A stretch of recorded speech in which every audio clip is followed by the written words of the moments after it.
qui est celui aujourd'hui d'une certaine misère qui s'installe dans la société française, d'un certain manque d'accès aux soins. Mais à nouveau, à chaque fois, vous faites porter la responsabilité aux personnes étrangères. Moi, je suis là pour trouver des solutions. On a du mal à comprendre en quoi les personnes étrangères seraient responsables aujourd'hui de la casse de notre système. Elle a sortir une catchphrase là.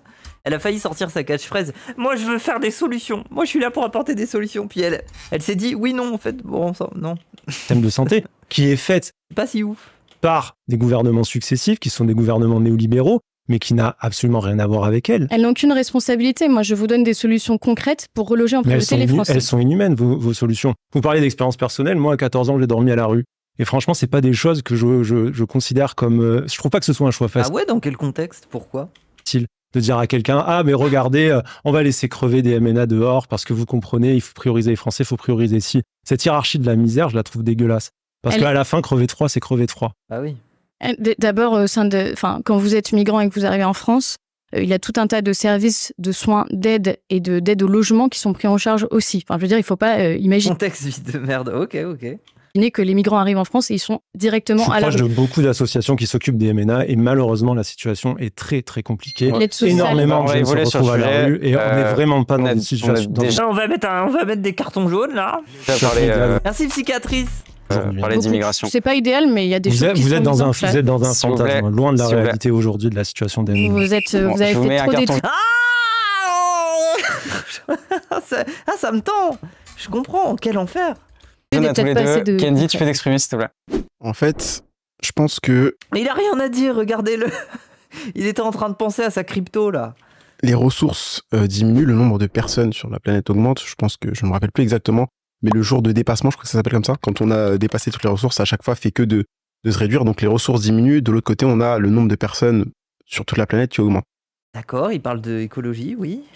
Pourquoi Trump a été élu? C'est parce que Make America Great Again, My Country First. Et en fait, je pense, oui c'est pas forcément humain, mais c'est compréhensible de se dire, malheureusement, dans mon pays, il y a des ressources limitées, donc je dois privilégier les gens de mon pays avant les autres. C'est pas forcément d'un terme, éthiquement, le truc où on va dire, ah bravo, mais c'est compréhensible. Donc en fait, il y a moins de ressources, mais plus de monde. Malheureusement, il faut faire un choix, ça sera soit l'un, soit l'autre. Dans les deux cas, c'est pas... ça va pas être bien, ils vont pas dire, ah c'est bien, vous privilégiez les immigrés. D'accord, donc comment t'expliques que Donald Trump, il veut littéralement faire la peau aux Chinois? Dans ce cas-là, s'il y a moins de ressources, si Donald Trump est quelqu'un avec de l'humilité, il devrait se dire, bon, l'Amérique, est-ce qu'elle est? On reste entre nous, on fait les choses, protectionnisme, voire même isolationnisme, ce qui est la politique de l'Amérique sous Trump, c'est une forme d'isolationnisme. Mais pourquoi il veut faire la peau aux Chinois? Il y a peut-être un truc où l'Amérique veut pas être la deuxième puissance mondiale. Il y a peut-être un truc un peu comme ça. Il y a peut-être un truc où ils aiment bien envoyer des militaires un peu partout dans le monde, histoire d'assurer que c'est quand même eux les meilleurs du monde, quoi. Ils vont te renvoyer en deuxième. Gros, le marché te sauvera pas du racisme. Ah, pourquoi je dis le... Oui. C'est bien, vous privilégiez les Français. Mais en fait, malheureusement, quoi qu'il arrive, les ressources diminuent, le nombre de personnes augmente. Donc, quoi qu'il arrive, on va forcément devoir faire un choix. Donc, c'est soit les Français en France sont mis en avant, soit on privilégie les migrants, etc. En fait, c'est vraiment des discours de carpette, quoi. Moi, j'appelle ça les carpettes. Les carpettes, c'est vraiment... Oui, bon, après, les carpettes, je dis plus ça vis-à-vis du masculinisme et tout ça, en général, mais... Les carpettes, c'est vraiment ce discours de... le monde, il est comme ça. On n'a pas le choix. On est des victimes. On pourra pas changer les choses. Donc, il va falloir s'adapter. Il va falloir baisser les yeux, faire les trucs, nanani, nanana, quoi. Oui, bon, oui. Les deux cas, il faudra faire un choix. Et après, en y parlant, les ressources diminuent, le nombre de personnes augmente. Donc, mathématiquement, il faudra toujours faire un choix. Et en tant que Français, ou comme par exemple, là, je sais pas, si il y a ma famille ou aider une autre famille et il y a de la nourriture, malheureusement, s'il y a de la nourriture que pour une famille, je pense que tous ici, vous avez le choix entre sauver votre famille ou sauver une autre famille inconnue. C'est humain de sauver les siens avant les autres. Pourquoi tu votes pas dans ce cas-là? Qu'est-ce qui te motive à pas voter? Oui, mais on vit pas dans une société où il y a un steak au milieu de la rue et tout le monde se jette dessus. Faut doser, en fait. Genre, tu vas faire tes courses au Carrefour, gros. Parce que ça va rien changer. En fait, voter pour l'un ou pour l'autre, c'est bien, mais en général, c'est soit des promesses qui ne sont pas forcément tenues, soit des changements de malheureusement, on va devoir abroger ça, on va pas pouvoir le faire. Et en soi, je pense que ce dont les gens ont besoin d'en parler, c'est de... Il y a des ressources, il y a une baisse démographique. Oui, il y a surtout une baisse de la croissance en France. Il n'y a pas de croissance. En fait, c'est simple, il n'y a pas de... En fait, Il n'y a pas de croissance en France. On va détricoter tous les marchés publics pour en faire des marchés privés. Et pour moi, c'est surtout lié au fait que la France-Afrique est en train de s'écrouler. Donc en fait, tous les bourgeois français, toutes les puissances françaises qui se tournaient vers l'extérieur pour aller investir et pour aller exploiter, bah maintenant elles se disent bon, il faut quand même nous on a des dividendes, on a de l'argent à placer, donc on va la placer sur autre chose. Et donc ils vont faire avancer leur pion politiquement pour avoir des marchés internes. Et les marchés internes, c'est quoi? C'est la santé, c'est l'éducation, c'est le logement, c'est plein de choses. Globalement, quand nous sommes des colons, quand nos nations sont colonisatrices, bizarrement, on est moins emmerdés par nos bourgeoisies. Nos bourgeoisies, ils veulent moins nous faire la peau, ils veulent moins nous faire les poches. Peut-être parce qu'il y a d'autres personnes à qui ils les font. C'est bizarre, ça. Il y a un lien, mais bon. Justement, les ouvriers qui travaillent, les infirmières, etc., ont besoin de gagner plus. Parce que du coup, ce que les Français veulent, je pense pour tout le monde ici, c'est augmentation du pouvoir d'achat. Et ça passe soit par avoir plus d'argent, soit par... Il n'y a pas grand-chose. Donc si on veut augmenter le pouvoir d'achat, il faut gagner plus. Et ça passe par beaucoup de personnes qui vont chercher à avoir un deuxième emploi, etc., etc. Donc pour moi, je vote pas parce qu'en soi, c'est pas en votant RN ou Nouveau Front Populaire ou je sais plus lequel que en fait je vais avoir plus de pouvoir d'achat. C'est-à-dire qu'il y a personne qui va dire ah merci mon gars, t'as voté pour moi, tiens voilà 200 balles. Donc et surtout qu'en soi, oui, il y a un des deux partis qui est, je crois, pour augmenter le SMIC à 1 600 € net, ce qui fait 2 000 € brut. Mais du coup, le problème, c'est qu'en fait, économiquement, si on augmente le SMIC, ça veut dire que pour une entreprise, ça coûtera plus cher. Donc, il y a de plus en plus ça va coûter plus cher d'engager quelqu'un au SMIC. Donc, ça veut dire qu'il y aura de plus en ça dépend. Plus de combats, puisqu'une entreprise à qui ça coûte plus cher, elle va se dire attends, là, je vais devoir choisir entre plein de personnes qui me coûtent le plus cher, donc ça fera plus de sélection.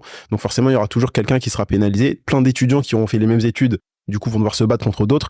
Donc, en fait... Mais c'est déjà le cas? Je comprends pas, en fait. En fait, quoi qu'il arrive, il faut qu'on arrive à s'en sortir un peu par nous-mêmes pour ensuite pouvoir aider les autres. C'est comme dans l'avion. Je pense que tout le monde a pris l'avion ici, une fois dans sa vie. Quand l'hôtesse de l'air, elle arrive, elle fait oui, le masque, non. Elle dit, quand le masque il tombe, mettez-le vous à vous-même avant de vouloir le mettre à votre enfant. Parce qu'on doit être en capacité d'aider les autres. Donc malheureusement, je pense que c'est un peu ça le problème. Quoi? Mais c'est quoi son exemple de con? Il part vraiment pour rien dire. Oui, en fait, tout ce que j'ai retenu, c'est qu'il y avait un steak et que les gens, ils se jetaient sur le steak. C'était très dur à suivre. Ça n'avait pas vraiment de sens. Oui, on est d'accord.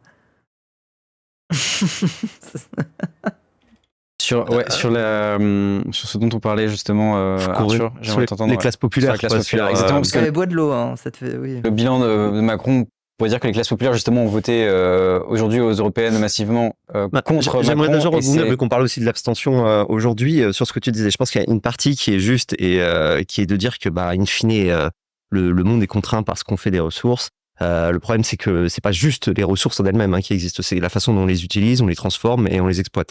Et ça, évidemment, je veux dire, il y a 10 000 ans, avant que la révolution agricole arrive, il y avait des ressources sur Terre, mais on n'en faisait rien, quoi. C'est le seul fait d'avoir pu créer des outils qui nous a permis d'utiliser ces ressources, et aujourd'hui, qui nous permet d'avoir chaud l'hiver, et ce genre de choses. Par contre, là où je pense que t'as tort, c'est sur le vote, quand tu dis que ça changera rien, parce que chacun doit un petit peu faire sa part, son travail, et essayer de faire au mieux.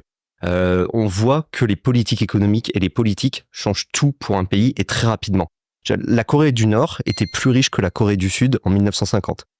Bien plus riche. La Corée du Sud était bien plus pauvre vraiment que... Ah oui, mais la Corée du Sud, elle a été gavée d'investissements américains, c'est pas pareil. La Corée du Nord, la Corée du Sud était le pays le plus pauvre en 1956 après la fin de la guerre. Aujourd'hui, c'est un des pays les plus riches au monde. Alors que la Corée du Nord, évidemment... Bah oui, mais c'est pas parce qu'ils se sont relevés les manches et qu'ils ont fait des politiques économiques, c'est surtout parce que les Américains les ont gorgés d'argent. Il y a eu une énorme famine qui a tué plusieurs millions de personnes et personne absolument voudrait vivre en Corée du Nord, à la fois pour l'économie et pour le régime qu'on a. Et ça, c'est dû à des politiques économiques. Ça, c'est dû à plein de types de politiques qui sont aussi liées à l'économie, des politiques institutionnelles, des types de libertés qu'on offre aux gens, des droits, et qui leur permettent de pouvoir penser, à créer et innover. Ça, c'est des choses, certes, c'est des individus, in fine, qui sont là-dedans, mais qui font. Voilà, et qui font parce qu'on leur a donné les incitations, parce qu'on leur a offert le cadre pour ça. L'éducation, c'est une des plus grandes garanties, le diplôme, c'est une des plus grandes garanties de ne pas tomber dans la pauvreté. Mais les politiques d'éducation, elles doivent être présentes aussi pour ça. Il y a 300 ans, je pense, mes ancêtres, ils savaient même pas écrire. Tu vois, Ils étaient peut-être agriculteurs. De ce que je sais, mon nom de famille, ils crevaient sûrement la dalle en Savoie avant d'émigrer en Bourgogne. Et c'est tout. Et aujourd'hui, par contre, j'ai pu avoir un master, même 2, j'ai pu faire une bonne école et j'ai pu m'en sortir. Et tout ça, c'est dû à des politiques aussi. Oui. Donc, je pense. Mais il veut en venir où, en fait?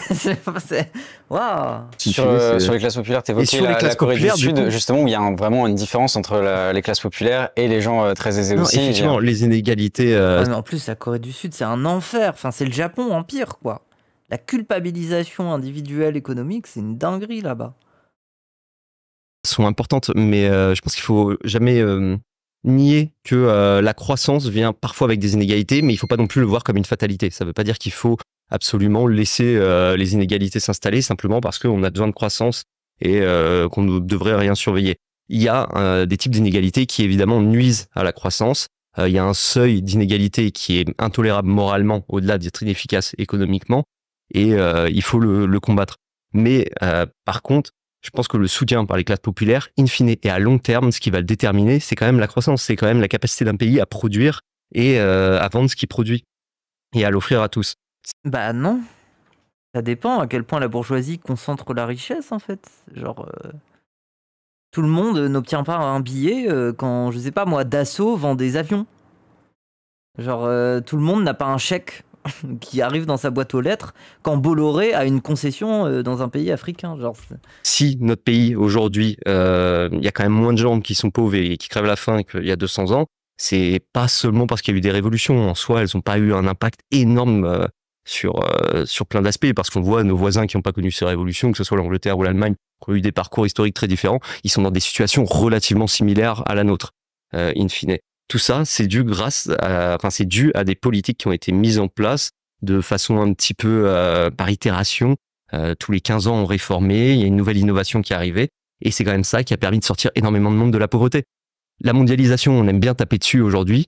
Elle a plein de problèmes, elle a posé évidemment énormément de choses qui ne fonctionnent pas. Elle a réduit l'influence, je pense, des États et leur pouvoir sur leur politique. Elle a permis d'augmenter l'évasion fiscale et la pollution, mais d'un autre côté, elle a quand même sorti des milliards de personnes de la pauvreté. La Chine crevait de faim jusqu'aux réformes des années 80. Et à part la Chine, ça, c'est une réalité. Même en Afrique, aujourd'hui, qui reste le continent le plus pauvre au monde, on meurt beaucoup moins de faim, il y a quand même beaucoup moins de maladies, et les gens vivent beaucoup plus longtemps qu'il y a 40 ans. Il faut pas tout jeter parce qu'il y a des aspects négatifs. La croissance est utile. Évidemment, aujourd'hui, je pense qu'elle pose un énorme problème qui est l'utilisation des ressources, justement, et le développement, notre capacité à le faire de façon durable. Donc ça, c'est un problème majeur. Et je serais le premier à reconnaître que ma majorité... Tu fais du en même temps macroniste de la croissance, mais avec les ressources. Non, parce que je pense que mon camp, et je suis le premier à le critiquer là-dessus, parce que je suis pas la croissance a ralenti sous Macron. Dogmatique, je suis pas un idéologue, contrairement à plein de monde, je pense. Et je reconnais que là-dessus, on va pas assez loin du côté de la majorité, et ça me pose vraiment problème. Il y a eu beaucoup de reculades avec lesquelles je suis pas d'accord. Mais d'un autre côté, je pense pas qu'on pourra tout sacrifier en termes de croissance et accepter que les gens retombent dans la pauvreté un jour en leur disant bah ouais, mais ça réduit ton empreinte carbone. On sacrifie pas la croissance. Enfin, personne ne demande ça. Personne veut sacrifier la croissance. Bah oui. Je veux dire, même les gens qui... Comment ils se disent déjà là les écolos là, régressionnistes, comment on dit déjà? Vous saviez la candidate là? Décroissant, oui, les décroissants. La plupart des décroissants, ils ont quand même des mesures sociales, ils sont pas bêtes, quoi.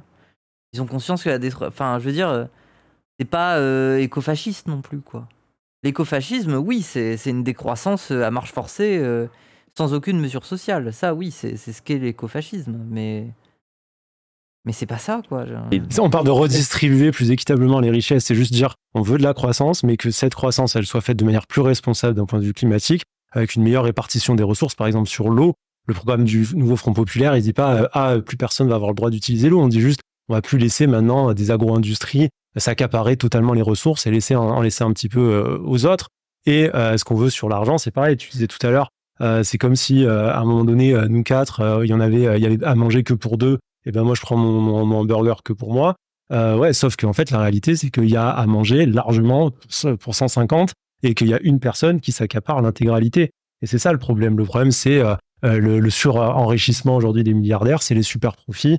Et c'est sur ça, à un moment donné, qu'on peut taxer sans les mettre à la rue, sans leur enlever tout ce qu'ils ont, sans leur enlever tout ce qu'ils ont gagné, mais simplement dire il y a peut-être une limite à ce qu'une personne peut accumuler comme richesse, justement quand il y a une explosion de la pauvreté et des difficultés sociales pour les autres. Oui, puis tu feras augmenter la demande, donc tu feras augmenter la croissance. Alors c'est tout, c'est une question de carnet de commande, quoi. Les entreprises, elles n'ont pas d'acheteurs, donc.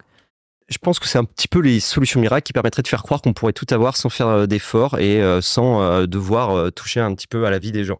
Les gens font des efforts quand même. L'immigration, ça peut être ça des fois. Je pense que de l'autre côté, ça peut être les milliardaires. Je défendrai jamais les milliardaires. Mais un milliardaire, c'est pas quelqu'un qui a des milliards dans une banque et qui les partage pas. Si. C'est une dinguerie de dire ça. Bah si, c'est le principe, mon ref. C'est quelqu'un qui a des actions dans une entreprise. Et ils font même pire que ça. Des fois, ils achètent des tableaux très chers et ils les mettent dans un grenier. Et le tableau, il se détériore. Et ils sont en mode, ah bon, bah tant pis. Voilà. Et ces actions, elles valent quelque chose, simplement parce que l'entreprise vaut quelque chose. C'est pas de l'argent, c'est pas un vrai argent. C'est simplement une estimation de ce que ça peut. C'est du vrai argent quand même. Il y a un moment, on arrive à du vrai argent. Je sais pas à ce qu'il est, mais je pense que il touche quelques millions d'euros par an. Ça doit être maximum 40 millions. C'est énorme. Oh là là. Mais si tu les. Mais il vient littéralement, Bernard Arnault, de partager 1 milliard de dividendes là avec ses enfants. C'est ça, hein, c'est les dividendes. Oui, non, ce n'est pas que ce qu'il gagne en fait. Ça, c'est son salaire, mais les dividendes, c'est autre chose.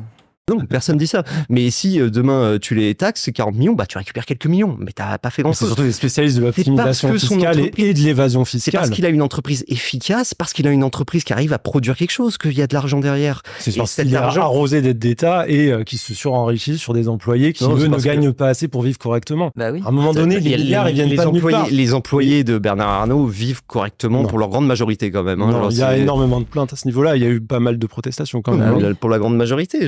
Les gens, de toute façon, en général, qui ont un travail, vivent bien mieux que les autres. Le taux de pauvreté des travailleurs en France, salariés, c'est 6%. Et puis, généralement, ils ont une stratégie comme dans ces cas-là. Généralement, c'est ce qu'on a vu avec le patron de Carrefour, notamment. C'est qu'ils créent un siège, ils mettent tous leurs cadres dans le siège, et ensuite, quand ils calculent le revenu moyen de leurs employés, ils calculent pour le siège. C'est ce qu'ils font.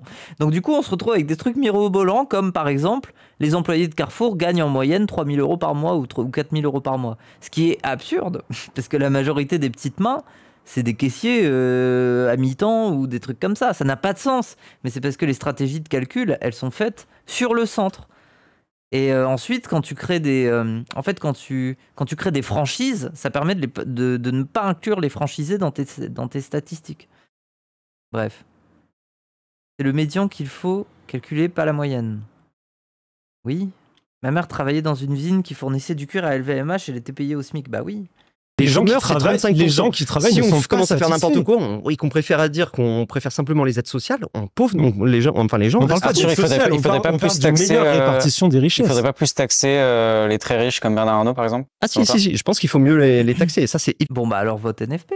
Évident. Je pense que la taxation aujourd'hui est assez inégalitaire. Je pense juste qu'on peut pas la faire n'importe comment. Genre je pense pas qu'on puisse simplement dire la fortune est de 70 milliards, du coup, on prend 5%. Non, ça marche pas comme ça. Qu'est-ce qu'on fait? On va le forcer à vendre des actions, un fonds d'investissement, à quelque chose. Non, mais tu trouves pas ça fou qu'on soit dans un monde où pour faire des économies d'État, on va baisser les APL et on se dit pas qu'on va un peu plus taxer des milliardaires? Bah, tu te dis pas qu'on est quand même dans un système qui marche un peu sur la tête, où on demande en permanence des efforts aux plus pauvres et aux plus précaires, et pareil pour les retraites, pareil pour énormément de choses, et on demande rien à des gens qui sont extrêmement riches et qui ne sont clairement pas dans une situation de besoin, quoi. Non, je pense juste que ça, c'est aussi un des aspects de la mondialisation, c'est que la mobilité du travail est bien plus faible que la mobilité du capital, donc c'est beaucoup plus facile de taxer le travail. Si demain, je viens et je taxe un... Mais c'est horrible de dire ça. Un travailleur, de toute façon, il va rester en France. Bah oui, mais c'est horrible du coup. Si demain je taxe le capital, il va partir. Évidemment que ça pose problème, et c'est pour ça, par exemple, qu'à l'OCDE... C'est un fantasme, quand même, on sait que les milliards... Ah, c'est horrible. Mais tu sais, on peut les poursuivre, les Américains, c'est ce qu'ils font. Les Américains poursuivent leurs évadés fiscaux. Les milliardaires ne partent pas tous, on a quand même énormément d'exemples où ça n'est pas arrivé. Okay, il faut quand même... sur les fortunes, genre supposons... Aujourd'hui, passer... oui, l'exit tax, oui. La retraite de 64, comme c'est prévu, à 60 ans, comme le voudrait le Front Populaire, ça coûterait environ 80 milliards par an, je crois. C'est autour de 80 milliards aujourd'hui, et ça va faire qu'augmenter dans les années à venir. Ces 80 milliards, est-ce qu'on les trouve simplement en faisant des poches des milliardaires? Combien ça va rapporter concrètement de mettre un ISF. L'ISF, ça va être quoi? Alors, au maximum, on va gratter 10 milliards. Alors moi, je précise juste que je suis pas... L'ISF, 10 milliards, ça me paraît léger. Économiste, je suis pas spécialiste du sujet. Moi, ma spécialité, c'est plutôt l'extrême droite et les radicalisations violentes.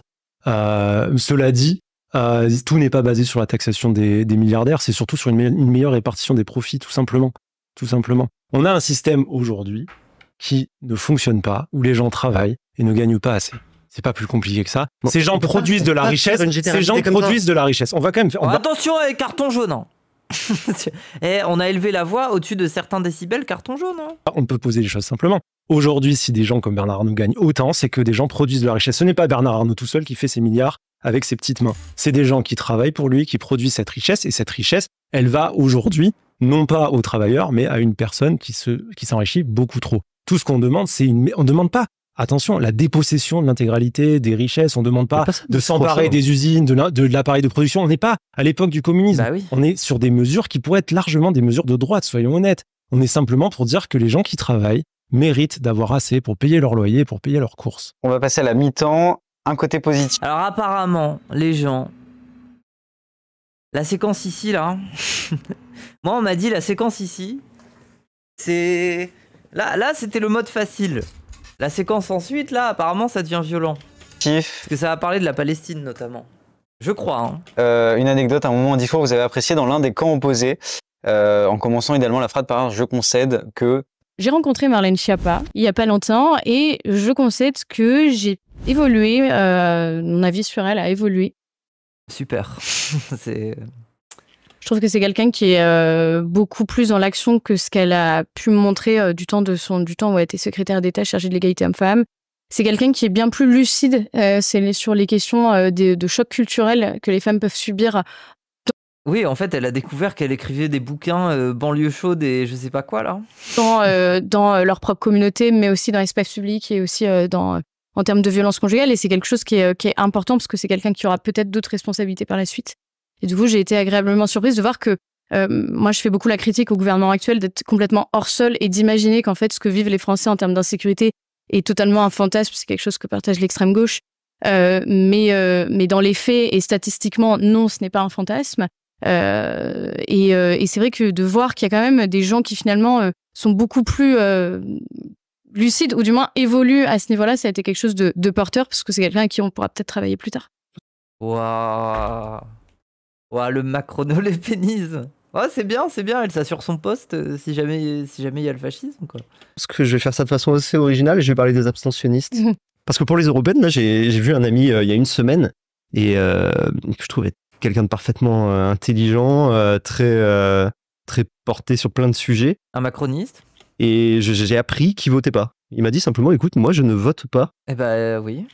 Il m'a dit, je ne vote pas. Genre, c'est quelque chose que je ne fais pas, c'est ma position, tout simplement parce que je ne m'informe pas particulièrement sur ces sujets et que je me juge pas apte à voter de façon informée. Et je pense que même si aujourd'hui on tape souvent sur l'abstentionnisme et qu'on dit que c'est quelque chose de mal et qu'il faudrait par exemple prendre le vote obligatoire, je crois qu'on manque parfois de ce type d'humilité aussi et de dire que je suis pas forcément le mieux informé sur certaines choses et que je dois pouvoir me mettre en retrait à certains moments. Évidemment, on pourrait pas tous faire ça, mais je pense que on n'a pas. Mais parce que ça arrange les macronistes. Je veux dire, personne n'a fait de campagne dans la Macronie pour dire aux gens d'aller voter. Ça arrange les gens, la désinformation politique. Ou plutôt la réinformation politique selon certaines idées, certaines valeurs. C'est ce que fait Bolloré avec ses chaînes. Alors, bon. Pas forcément qu'à y perdre. Après, moi, je suis d'accord. Hein, c'est normal que les gens, ils aient pas envie de voter. Hein. Mais c'est pour ça que... Enfin, je sais pas. Bref. Je sais pas où je vais avec ça. Bah oui, mais non, mais c'est pour ça que je fais une chaîne Twitch et qu'on parle de ça sur Twitch. Comme ça, les gens, ils se réintéressent au sujet, quoi. Oui. Moi, je concède au parti du Nouveau Front Populaire quelque chose qui est très important. J'ai regardé, du coup, les programmes avant de venir. Okay. C'est que le RN, ils sont un peu dans supprimer les éoliennes, etc. Alors que, au contraire... Oula, ça va être lunaire. Il va faire une métaphore steak. Le parti, il est trop bien au niveau écologique. Genre, c'est continuer d'avoir des éoliennes, le nucléaire. Il y a aussi ça sur le RN. En fait, je me suis dit, mais c'est bizarre, pourquoi ils veulent le RN enlever les éoliennes et qu'ils disent on est pour l'écologie. Là où le Nouveau Front Populaire, c'est continuer les éoliennes, etc. Donc je me dis, pour le futur, on veut tous, je pense même ceux qui nous regardent, avoir un monde meilleur pour nos enfants et de tous les partis, de ce que j'ai vu sur Le Figaro, pour pas me prendre de carton jaune, c'est le meilleur programme écologique, ça vient de votre parti. Donc moi, je suis en mode, c'est trop bien pour le futur. Merci. D'accord. Bah, vote, gros. Les Verts qui ont fait un bon boulot quand même. Merci pour le respect des règles. Mathieu. Écoute, moi, je vais concéder à la droite aussi. Vraiment, il m'a fait, je sais pas, il était heureux. Il a dit, ah oui, il y a des éoliennes, c'est bien.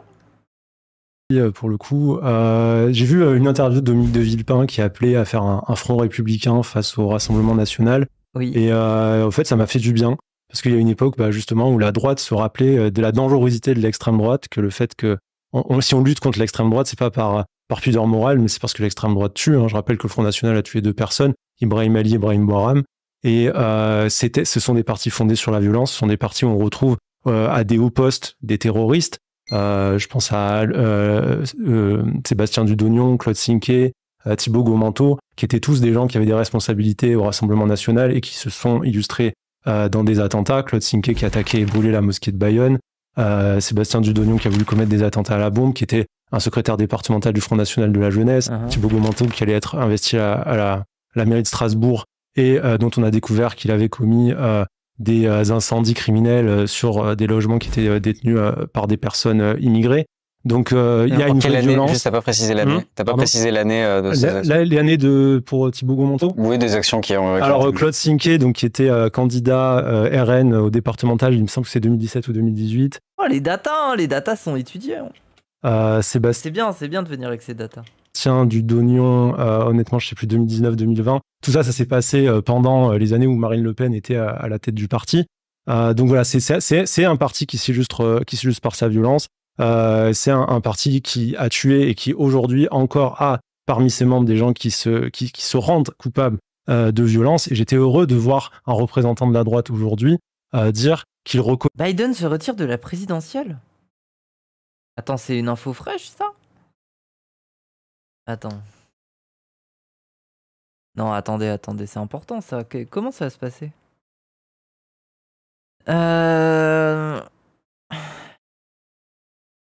Joseph Biden, my fellow American, over the past 3.5 years, we have made a great progress as a nation. Today, America has the strongest economy in the world.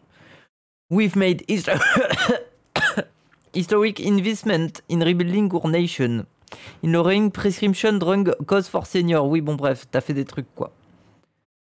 Là, il dit qu'il a fait des trucs. Rien n'a pu être fait sans vous, les Américains. Blablabli, blablablou. C'était un grand honneur de servir en tant que président. Je vais parler à la nation plus tard cette semaine dans plus de détails pour ma décision. Attends.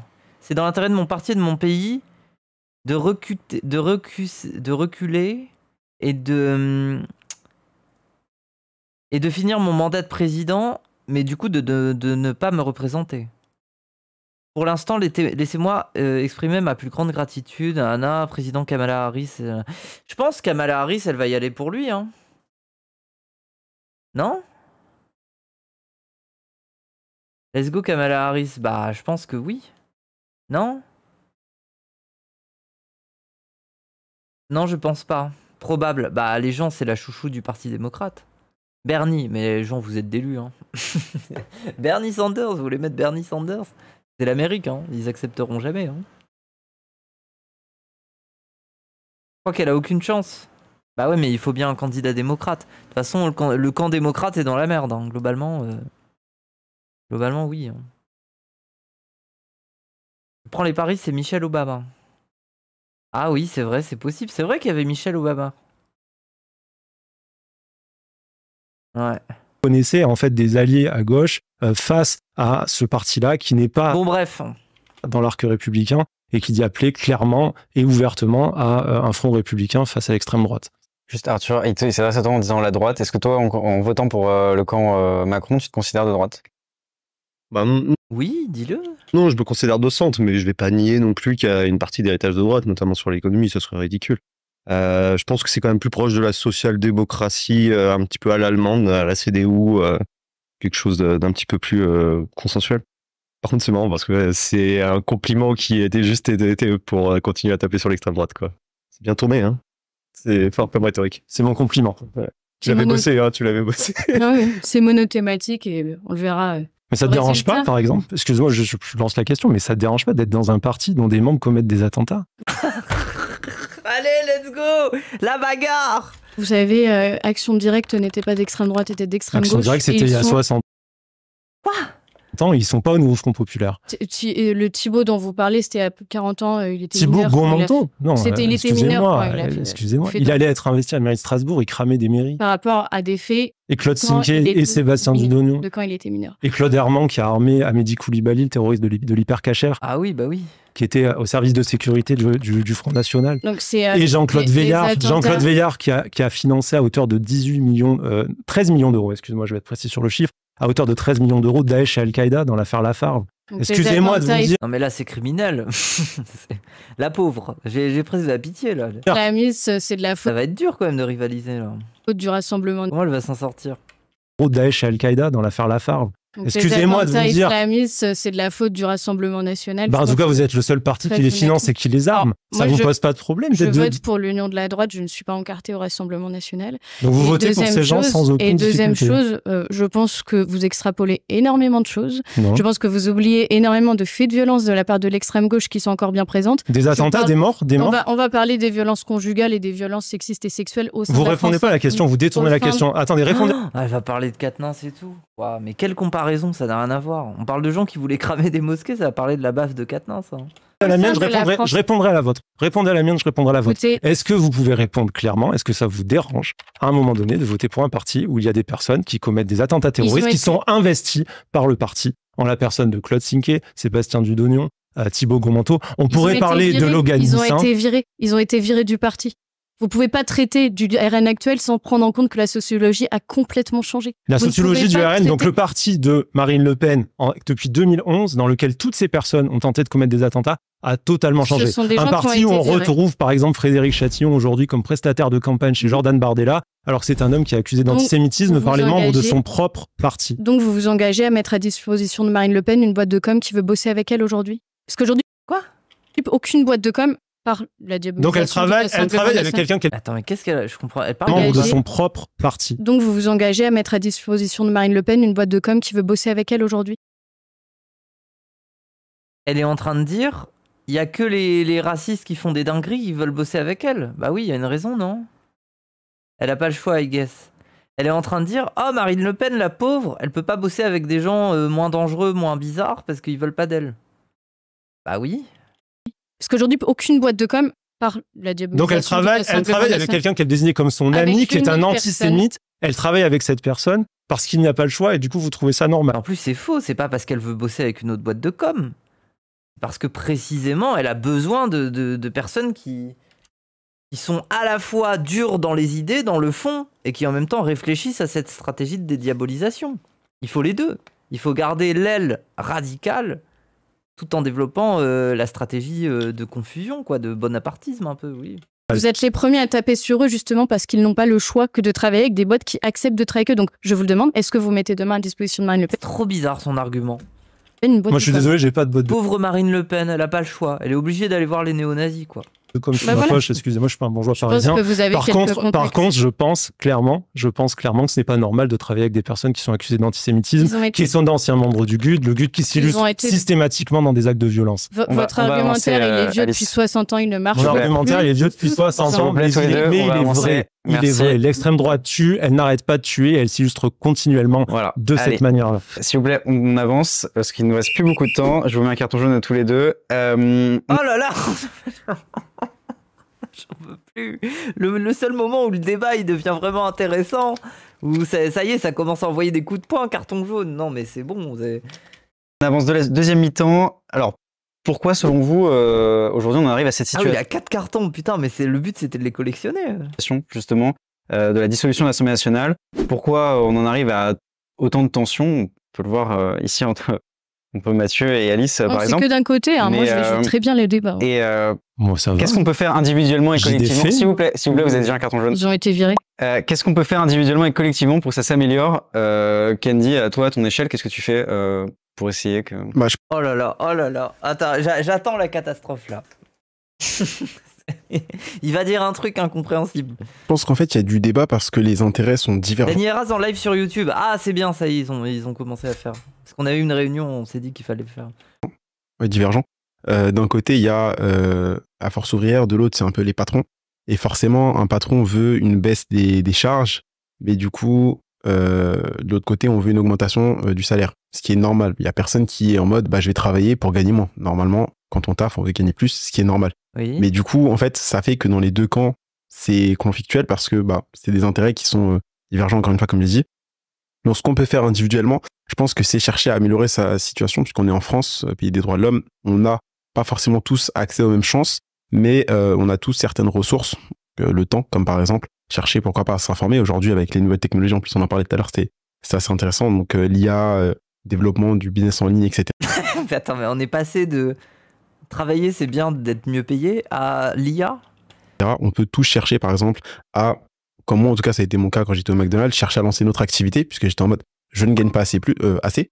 Donc, je voulais gagner plus. Donc, j'ai cherché tout simplement à me former, à développer mes compétences, lancer un business pour gagner plus et chercher en fait à m'extirper un peu de ce système métro-boulot-dodo.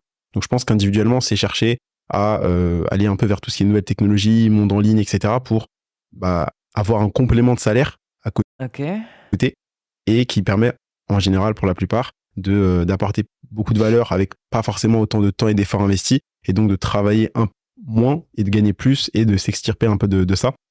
Et donc, je pense que si on s'en sort mieux individuellement, collectivement, on pourra être plus, à avoir plus et du coup à redistribuer chacun. Donc, je pense que c'est, avant de vouloir changer le monde ou tout le monde, faut d'abord, encore une fois, la métaphore de l'avion, c'est chercher à pouvoir s'en sortir soi-même et aider les autres. Puisqu'en fait, si tout le monde est en mode l'un contre l'autre, c'est compliqué. Donc voilà mon avis. Donc, un développement. Mais attendez, c'est quoi son business à lui? C'est Arthur en mieux. Ah non, Kendy Jones, c'est lui. Attendez.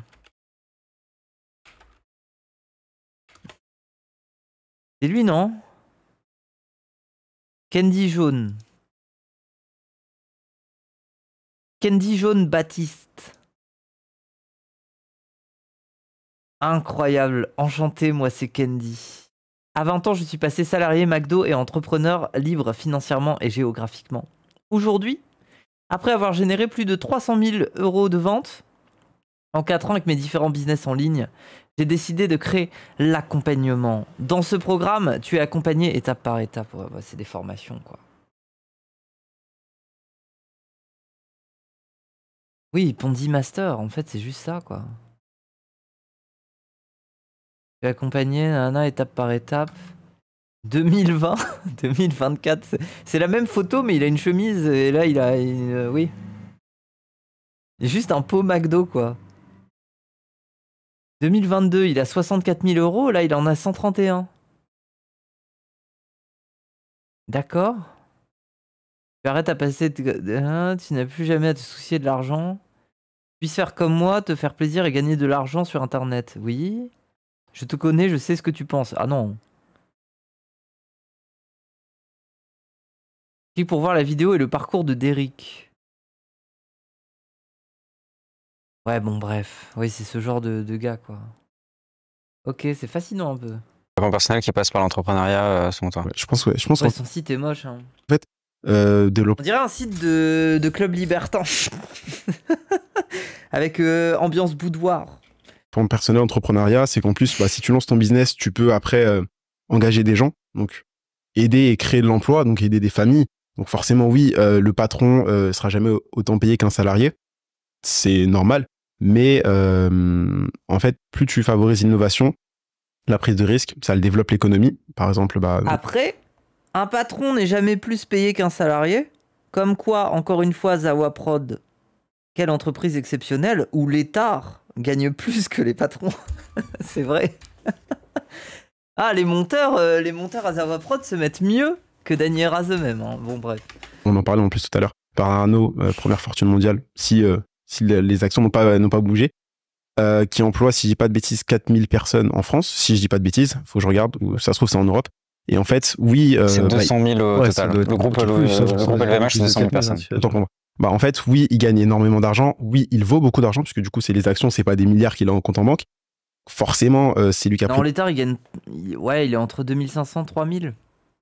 Des risques, qui est parti voir les banques pour faire des prêts, etc. Donc, c'est normal qu'il gagne plus que les salariés. Et dans tous les cas, en fait, ce qui est marrant, c'est qu'en France, quand un entrepreneur entreprend ailleurs, on dit il veut pas penser à la France, il veut pas payer ses impôts, il s'évade fiscalement. Mais quand il reste en France, on dit il va exploiter ses salariés. Donc en fait, quoi qu'on fasse, je pense qu'on sera tous critiqués. Même nous ici, personnellement, on sait tous que peu importe ce qu'on fera dans notre vie, il y aura des gens qui vont nous critiquer quoi qu'on fasse ou qu'on fasse pas des choses. Donc en soi, on fait les choses, on s'en fout du regard des autres, on gagne de l'argent, on devient libre, et après on aide nos familles, nos amis, et voilà. Je pense que je vais m'arrêter sur ça.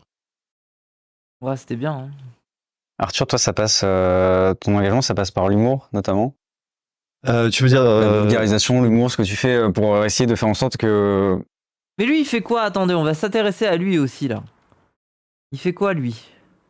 Arthur Ravier. Arthur en mieux. Arthur en mieux. Oui, oui. Ah, mais il est pas là. Attendez. C'est un compte TikTok ou un compte Insta, non? La politique en mieux, Arthur en mieux. Apple. Ah, il fait des podcasts. Ah,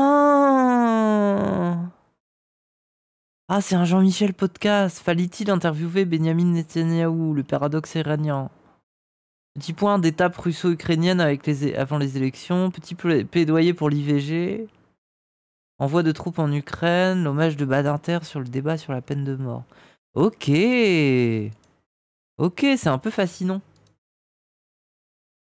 Parce que Macron, il a fait une interview chez un gars un peu comme ça, là. Big time. Big time. Je sais pas, de parler un peu de ces sujets-là. D'informer... Enfin, tu veux dire, sur la polarisation du débat, quelle était la question exactement? Ouais, la question c'était... Pas ma cam, les podcasts. Moi non plus, il y a des podcasts que j'écoute. J'écoute Distorsion. J'écoute LSD de France Culture. Et parfois les couilles sur la table. Parce que je trouve que ça va. Des fois c'est bien. Pas tout, mais des fois c'est bien. Et comment on essaie... Je pense qu'on peut pas réconcilier les gens là-dessus. Je pense que la société française, de façon assez cyclique, peut être extrêmement polarisée. Enfin, je veux dire, il y a eu des périodes, l'affaire Dreyfus, ça a été, on était au bord du cataclysme. Je pense qu'il y a toujours... On est au moment de l'affaire Dreyfus, ici? J'ai du mal à dire. J'ai pas la prétention de pouvoir avoir le recul historique nécessaire avec ma petite vie de 30 ans sur quelle période de notre histoire on saurait et avec quoi. Surtout que l'histoire ne se répète pas. Ça, c'est faux. À chaque fois, on adore faire des références historiques très faciles à plein de choses. C'est faux. Ça se répète pas. Ça change à chaque fois. Les conditions sont toujours nouvelles. Il y a des facteurs sociologiques et psychologiques. Oui, bah c'est bien. Qui marchent bien. Là, il a un avis foucaldien. Et ils expliquent pas tout. Et je pense du coup que la société est polarisée. Je pense qu'il y a pas beaucoup de moyens de réconcilier tout le monde ici. Je pense qu'on peut trouver éventuellement certains points, mais je crois pas qu'il y ait forcément besoin de ça tout le temps. Moi, je pense vraiment que c'est important de poser toutes les options. Je pense que c'est bien de pouvoir poser les options. C'est quoi Foucault, la vie? Je sais plus exactement. Foucault, il a un terme pour parler de justement éviter ces réflexions qui consistent à dire que l'histoire se fonctionne par cycle. Et ça porte un nom, cette idéologie. J'ai oublié, hein, mais je sais que Foucault en parle. Et je fais confiance aux Français. C'est peut-être que quelqu'un là, le terme qui consiste à dire, cette idéologie qui consiste à dire que l'histoire est cyclique. Le cyclisme, non. Genre, si j'aime ce pays, c'est parce que je pense qu'il a une vraie culture politique. Je pense aussi que les Français sont conscients de toutes ces choses-là. Je regrette qu'ils aient pas plus de culture économique, mais je pense qu'ils ont... Malthusianisme. Non, malthusianisme, c'est autre chose. Une vraie culture politique qui est très forte. Malthus, c'est l'idée que on doit potentiellement tuer une partie de la population parce que le progrès ne permet pas de les nourrir et tout ça. Enfin, oui. C'est très bien ancré. Téléologique, oui, c'est ça. Je crois que c'est ça le mot. Ça parle de toi et de fromage de gland chez Dany. Ça m'étonne pas. Oui, mais on finit ça. De toute façon, je vous raide après. Et qu'ils ont conscience des choix et des conséquences de leurs choix. Et là-dessus, je pense quand même que je peux assez faire confiance sur le fait que... On finit cette séquence-là. Il reste encore 13 minutes. Puis après, je vous raide chez Dany Arras. Ça vous va? Concitoyens feront jamais... Et d'ailleurs, les gens, n'hésitez pas à soutenir la chaîne, des dons, des bits et tout ça. Hein, je le rappelle, Là, je sais que vous partez pour aller voir le Zawato, mais bref, soutenez, quoi. Oui. D'énormes conneries à long terme, quoi. Mathieu, il faut faire confiance aux Français. Toi, tu fais de la... C'est l'approche discontinuiste, je crois. Ok. Moi, je t'avoue que le truc téléologie, ça me parlait. Mais après, la téléologie, c'est plus un raisonnement pas propre à l'histoire, mais à l'idée que les choses bouclent. En général. Merci Vargui pour les 200 bits. Vulgarisation, notamment contre l'extrême droite. J'ai peur qu'on soit pas loin d'une énorme connerie qu'on va profondément regretter. Moi, je pense que pour s'en sortir, il faut qu'on sorte de ce débat public qui est kidnappé par des questions sécuritaires, par une politique du fait divers. On passe quasiment l'intégralité des débats politiques à parler sur les grandes campagnes présidentielles, à parler d'insécurité, oui. Alors que les statistiques de l'insécurité sont quand même relativement claires. Oui. Les chiffres montrent que l'insécurité baisse. Si on se base sur le chiffre le plus fiable, parce qu'il y a quand même beaucoup de débats autour de la production des chiffres de la délinquance en général, particulièrement du côté d'Interstat, ça c'est vraiment un débat statisticien qui va faire chier tout le monde. Mais en gros, le chiffre le plus fiable, c'est le chiffre des homicides. Okay. Et le chiffre des homicides, on regarde, en 95, on est sur 1400 homicides par an. Aujourd'hui, si on compare, on est sur une moyenne de 900 homicides par an. C'est quand même une baisse qui est conséquente, avec des petites variations. C'est vrai qu'on remonte un peu, là, cette année, c'était un peu plus que l'année précédente. Après, le chiffre n'a pas encore été équilibré. On a eu des pics de temps en temps, en 2015 évidemment, en 2008. Mais grosso modo, on remarque qu'on n'est pas dans une société de plus en plus violente. On est plutôt dans une société qui se pacifie. Mais pourtant, dans la tête des gens, il y a un sentiment d'insécurité qui explose. Il y a l'impression qu'ils vivent dans un pays qui est brutal, qui est dans un pays où il y a de plus en plus d'agressions. Et ça vient aussi, je pense, d'un devoir médiatique de peut-être moins mettre en avant les faits divers. Le fait divers fait diversion. Ouais, moi, un truc dans les statistiques qui me fascine, par exemple, qui dit à quel point l'effet des propagandes d'extrême droite et tout ça, c'est que si vous faites la statistique, en fait, si vous demandez aux habitants d'un pays en Europe si leur pays est celui qui reçoit le plus de migrants et qui est le plus victime d'une forme de grand remplacement, tous disent que c'est leur pays. Il n'y en a aucun pour être rationnel et regarder un peu la carte de l'Europe et se dire où est-ce qu'il y a le plus de migrants qui arrivent ou pas. Non, tous disent qu'ils sont les principales victimes du phénomène. C'est faux, enfin, c'est ce qui est absurde. Hein. Je veux dire, même des pays comme la Hongrie, alors que globalement leur immigration, elle est genre, ils prennent pas grand monde, quoi. C'est une phrase de Pierre Bourdieu que je trouve assez juste. Et à un moment donné, ce n'est pas un fait qui est un vrai fait politique. Ça ne dit pas réellement quelque chose du pays. Les statistiques disent quelque chose de la sécurité d'un pays, mais un fait divers extrapolé, mis en avant, tourné, récupéré par tous les vautours de la politique, ça, à mon sens, on ne peut pas construire des politiques publiques sur ça. Et on est prisonnier aujourd'hui de cette politique du chiffre sécuritaire, qui en plus est une politique qui cible clairement des populations qui sont désignées comme des groupes à risque, responsables de tout, les musulmans, les personnes étrangères, les personnes non blanches, et qui sont clairement pointées du doigt, on l'a vu depuis le début de ce débat, comme étant responsables du pire. Et ça fait qu'on se retrouve aujourd'hui à deux doigts de basculer dans un État raciste, un État qui va faire une séparation entre les individus selon leurs origines, leur couleur de peau, leur religion. C'est absolument anormal. Moi, j'aimerais profondément qu'on sorte de ce faux débat et qu'on revienne à des vraies discussions, qui soient des discussions économiques, des discussions sur le social. Il y a des désaccords entre la gauche et la droite sur beaucoup de choses, mais ce n'est pas en train de remettre en question le droit à la vie de personne.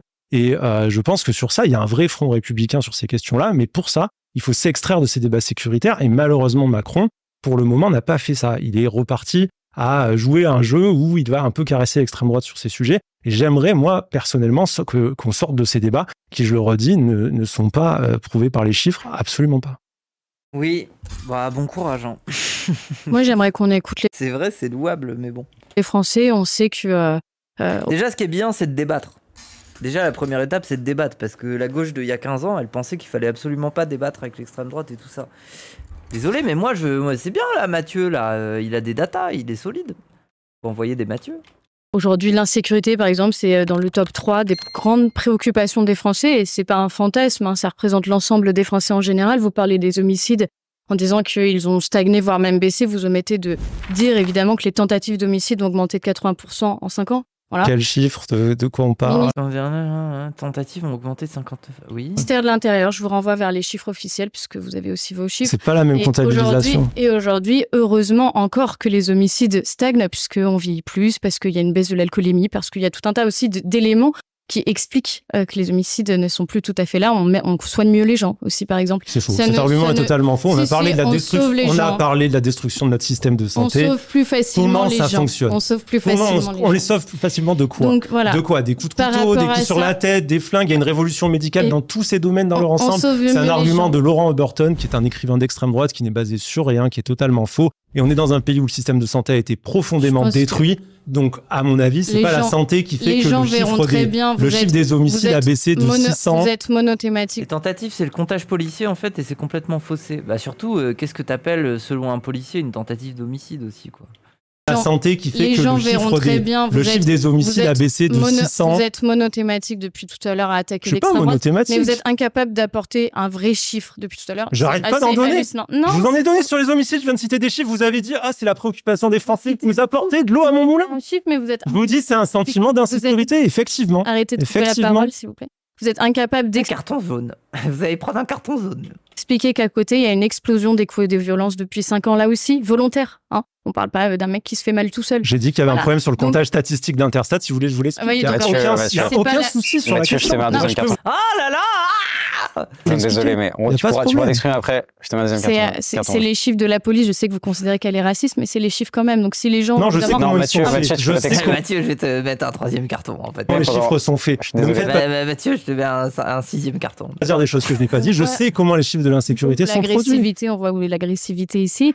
Et de toute façon, faut croire aussi, faut faire confiance aux Français. Visiblement, vous ne les écoutez pas beaucoup et on verra bien au résultat aussi ce que ça donne. Et si l'extrême droite, si méchante soit-elle, va passer.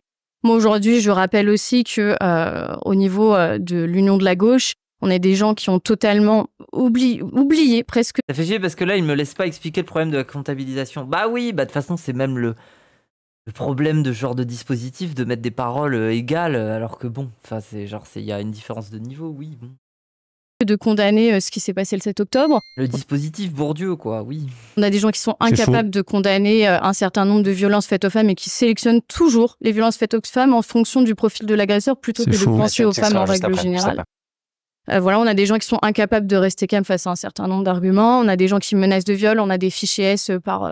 on en a même plusieurs. Waouh, donc oui, bon, maintenant tu es parmi les violeurs et les fichiers S, hein, sache-le. Alors, on a Carlos Bilongo qui s'affiche avec le président du CCF. Donc voilà, derrière une façade pleine de tolérance, voilà, c'est ça aussi l'extrême gauche. Et je pense qu'il faut que voilà, les gens le sachent aussi. Je pense que les gens le savent. Je pense que le Rassemblement national et la droite qui se ramène à lui a fait des scores sans précédent parce qu'il y a une réalité du terrain que beaucoup d'anthropologues ne voient pas ou plus. Et je pense qu'il faut revenir aussi à quelque chose de très concret. Et je pense qu'on y arrive assez vite. Mathieu, tu peux répondre si tu veux. Non, je veux juste te dire. Ça veut rien dire. Que... Elle a juste dit les sociologues n'habitent pas en campagne. Voilà. Il y a eu tellement d'accusations en si peu de temps. On a parlé du 7 octobre. Je peux pas répondre à tout. Je vais peut-être répondre sur le 7 octobre. Ça va prendre déjà assez de temps. Personne. Les Oula, on arrive dans le représentants de LFI qui ne sont pas... C'est quoi la diff entre un anthropologue et un sociologue? Il me semble qu'un anthropologue s'intéresse plus à la question de la civilisation, donc c'est une question sur un plus long terme, alors qu'un sociologue s'intéresse plus à des données par rapport à la société, en fait. Voilà. J'ai l'impression anthropologue, c'est plus... On va étudier beaucoup plus longuement, en fait, une civilisation. Enfin voilà, peut-être je me trompe. J'ai l'impression que c'est un peu plus ça. La sociologie, c'est plus des outils statistiques pour analyser des tendances d'une société. Alors que l'anthropologue, il a plus une porte d'accès à une histoire ancienne. Je dirais que c'est la méthode d'enquête. Ok. Ouais, pour toi, c'est très proche finalement. Parce que est-ce que la sociologie historique, genre archéologie sociologique, est-ce que ça existe, tu vois, genre des domaines comme ça? Parce qu'un anthropologue, il peut mettre les pieds, par exemple, sur un truc d'archéologie, par exemple. Mais un sociologue, est-ce que c'est... Je sais pas. C'est quasi pareil? Ok. Ensemble du front de gauche, mais j'imagine que c'est ça que vous parlez. Sociologie égale extrême gauche, anthropologue égale extrême droite. Mais non. Ont été plutôt très clairs sur le Hamas. Bourdieu était anthropologue au départ. Ok. Ils ont clairement comme mouvement terroriste. Finalement, vous coupez la parole aussi. Depuis octobre, ils sont incapables de dire que le Hamas, c'est un mouvement terroriste. Bon, on verra de quel côté la fake news, puisque clairement, tous les grands représentants des LFI ont dit clairement que le Hamas était un mouvement terroriste, ont condamné les attaques du 7 octobre. Il y a un communiqué qui a été fait par LFI qui parle de crimes de guerre. Sur ce sujet, honnêtement, ils ont été plutôt irréprochables. Le problème principal, je pense que ce qui leur a été le plus reproché, ça a été d'avoir critiqué le gouvernement de Benjamin Netanyahou. Et sur ça, on leur a fait un anathème d'antisémitisme en disant « Regardez, ces gens sont des antisémites parce qu'ils condamnent Benjamin Netanyahou », ce qui est, à mon sens, un non-sens. Benjamin Netanyahou n'est pas le premier ministre de tous les juifs du monde, il est le premier ministre d'Israël et il est a fortiori le représentant du Likoud. Le Likoud est un parti qui n'est pas le représentatif même du sionisme dans son ensemble. C'est un mouvement sioniste révisionniste qui, au sein même du mouvement sioniste, s'est écarté, qui était porté par Jabotinsky à l'époque, la référence, qui était un homme qui était qualifié de fasciste à l'intérieur même du mouvement sioniste. Le mouvement sioniste révisionniste a donné naissance à l'Irgun, qui a été une armée qui a failli conduire les sionistes en Palestine mandataire à une guerre civile. Depuis 2022, Benjamin Netanyahou est dans une alliance objective à la Knesset, qui est le Parlement israélien, avec l'extrême droite. L'extrême droite la plus radicale, celle qui a assassiné Isaac Rabin en 95, après les accords d'Oslo, pour lutter et empêcher toute solution de paix et toute possibilité de paix. Donc ce qui a été condamné, ça... Non mais attends, mais là je vais à nouveau avoir de la pitié pour elle, là. Même moi qui me suis formé sur les questions palestiniennes, là je peux pas, je suis lavé, c'est fini. Ça a été les exactions du gouvernement de Benjamin Netanyahou, des exactions militaires qui peuvent être aussi, elles aussi, qualifiées de crimes de guerre. Et je ne comprends pas qu'aujourd'hui on soit dans un débat public où il ne soit plus possible de dire ça. Tu voulais t'exprimer. C'est quand même assez bizarre. Ah oui, personne ne sait de quoi tu parles. Bah oui, c'est pour ça que... Ouais, on va voir comment ils vont répondre. Ils vont revenir sur le truc très simple. Hein. Ils vont dire « Ah oui, mais les juifs se sentent en insécurité en France. » Je peux comprendre la polémique sur la LFI. Par contre, du côté du NPA, c'est quoi les arguments pour dire que le NPA, dans son communiqué du 7 octobre, n'a pas clairement dit qu'il soutenait les moyens d'action légitimes retenus par les Palestiniens pour se défendre, en faisant directement référence à l'attaque du jour même, quoi. Le NPA est pas dans le Front populaire. Hein. Philippe Poutou est... Et de toute façon, c'est compliqué. En fait, tout le problème de cette séquence, c'est les déclarations qui ont été faites trop vite. Hein. Il est investi par le Front populaire. Le NPA n'est pas dans le Front populaire. Philippe Poutou est investi. Il est investi, c'est un candidat, il n'est pas investi. Il n'est pas dans le Front populaire. Je ne vais pas défendre l'intégralité des gauches. En tout cas, sur le NPA, je ne peux pas vous dire exactement. T'as grésy ? Ah merde. 1 minute 29, 49. 1 minute 21, pardon. Attendez, je relance. Ah, c'est terrible. Ah, j'aurais ce problème toute ma vie. Hein. Je croyais que c'était moi. Non, c'est moi. Moi, à 14 ans, j'ai dormi à la rue. Je trouve pas que ce soit un choix facile. Clairement dit qu'il soutenait les moyens d'action légitimes retenus par les Palestiniens pour se défendre. Ah, bien sûr que c'est un bourbier ce sujet. Mais oui, en fait, tout le problème des déclarations, mais que ça soit la FI aussi, hein, c'est que, bon, voilà, ouais, globalement, ça a été un peu trop... Tout le monde devait se positionner rapidement, mais personne n'avait encore les infos de dans quelle dimension ça s'était passé, qui avait commis le truc exactement. Défendre. En faisant directement référence à l'attaque du jour même, quoi. Le NPA n'est pas dans le Front populaire. Hein. Philippe Poutou est investi par le Front populaire. Le NPA n'est pas dans le Front populaire. Philippe Poutou est investi. Il est investi, c'est un candidat, il n'est pas investi. Il n'est pas dans le Front populaire. Je ne vais pas défendre l'intégralité des gauches. En tout cas, sur le NPA, je ne peux pas vous dire exactement tout ce qui a été dit par chaque personnalité qui existe. C'est pas dit par chaque personnalité, c'est écrit. Il y a eu des déclarations stupides, ça c'est sûr. En fait, je pense, c'est pas une question de déclaration stupide, c'est une question d'éléments de langage précis qui ne l'étaient peut-être pas suffisamment et qui ne prévoyaient pas, n'anticipaient pas tout le bashing médiatique qui pouvait partir à partir de cette précision des mots. Voilà, donc je pense qu'il y a eu des erreurs de ce point de vue-là, mais en même temps, c'est dur de ne pas faire une erreur dans un tel contexte. Enfin, je veux dire, si tu dois t'exprimer le jour même en tant que parti, en tant que mouvement, et que derrière, tu sais pas ce qui va t'attendre pour la suite, t'es même pas au courant vraiment des proportions qu'ont eu les attaques du 7 octobre, oui, évidemment, tu risques de tomber dans un piège. Hein. Et du coup, le piège, évidemment, a été tendu, donc... Sur un communiqué qui a été publié par le NPA, un communiqué officiel. Moi, je trouve, si vous voulez, je trouve... Mais entre nous, même le communiqué du NPA, je le comprends. Hein. On est un petit peu dans une espèce de course politique aujourd'hui qui a été particulièrement jouée par la majorité présidentielle à accuser la gauche d'antisémitisme. Alors, si vous voulez qu'on discute de ça, pourquoi pas ? Est-ce qu'il y a une explosion de l'antisémitisme en France ? C'est factuel, oui, bien sûr. Multiplication par 4 des faits d'antisémitisme, c'est clair. Est-ce que j'en suis surpris ? Je suis spécialiste de l'extrême droite, spécialiste des radicalisations violentes. Ça fait un moment qu'on voit ça. Ça fait un moment qu'on voit des discours négationnistes être repris par des personnalités d'extrême droite sur Internet, comme Alain Soral, qui a été au comité directeur. Merci Mouned, merci beaucoup. Directeur du Rassemblement National d'ailleurs, comme Dieudonné, comme Daniel Conversano. Donc on sait qu'il y a un climat d'antisémitisme. David Guiraud cite comme référence, donc un député LFI. David Guiraud cite Il a cité qui comme référence, David Guiraud? Attends. David Guiraud cite comme référence Dieudonné et Alain Soral. Il dit qu'il les a utilisés pour s'informer sur le conflit palestinien. Il l'a dit explicitement, hein, tu peux checker la alors vraiment, il va falloir fact-checker bien sûr. Ah oui, mais c'était il y a grave longtemps. C'était il y a super longtemps. Enfin, David Guiraud, il était jeune à cette époque-là. Il y en a plein qui sont passés par là. En même temps, c'est tout. Soral était l'un des seuls créateurs de contenu sur Internet. Et pour s'informer, à l'époque, il n'y avait pas grand-chose. Donc oui, Alain Soral, il a pris une place. Et les gens en sont revenus, oui. Avant la référence sur Dragon Céleste. Mais la VAR donnera peut-être un carton jaune a posteriori si c'est pas vrai. Vas-y. Donc David Guiraud a dit qu'il s'était informé sur le... Non, il a pas dit ça. Je dis que David Guiraud a dit qu'il s'était informé sur le conflit israélo-palestinien grâce à Dieudonné et Alain Soral. Donc il l'a dit, Il l'a dit, mais c'était dans sa jeunesse. Bah oui, mais moi j'en connais des gens qui regardaient Soral à l'époque. Alors oui, et puis il y a regardé Soral et regardé Soral. Hein. Il y a des gens, quand ils disent regarder Soral, ils ont juste regardé 2 vidéos, ils ont un peu rigolé sur une blague et voilà quoi. Et puis il y en a d'autres, ils étaient vraiment investis au point de finir sur des discords de dissidents. Oui, c'est autre chose. Que tu viens de citer. Je pense quand même. Ah oui, moi j'ai regardé le Raptor. Dans ce cas-là, je suis quoi? Je suis une pro Raptor. C'est plus compliqué que ça, quoi. Voir du racisme, de l'antisémitisme partout, tout le temps, c'est pas mal. Mais est-ce qu'on peut donc totalement dire personne n'est antisémite du côté du Front Populaire? Il y a aucune. Soral, il était au comité directeur du RN au même moment.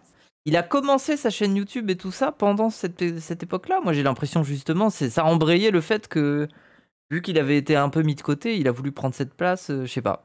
Une ambiguïté. Je connais mal la chronologie de Soral, j'avoue. Rien. Peut-être parce que je m'y suis pas intéressé. Du tout, j'avoue. Parce que moi, j'étais déjà une transe. Enfin, dans ma tête, je savais que j'avais une ambiguïté vis-à-vis de ça. Donc, désolé, mais un Soral... Très vite, je me suis dit, oula, je vais pas écouter ce type, quoi. Il en veut à des gens comme moi, quoi. Bref. Rien du côté de LFI ne peut laisser d'ambiguïté. Personne n'est antisémite, c'est sûr et certain, à 100%.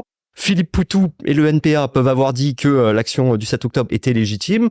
David Guiraud peut citer comme référence Dieudonné et Alain Soral, mais ça ne pose aucune question. Alors si, moi je pense que ça pose des questions. Moi je pense qu'il y a des... On peut en parler de Darmanin et de l'action française et tout ça. Pourquoi on parle pas de ça? Pourquoi on parle de Guiraud, là?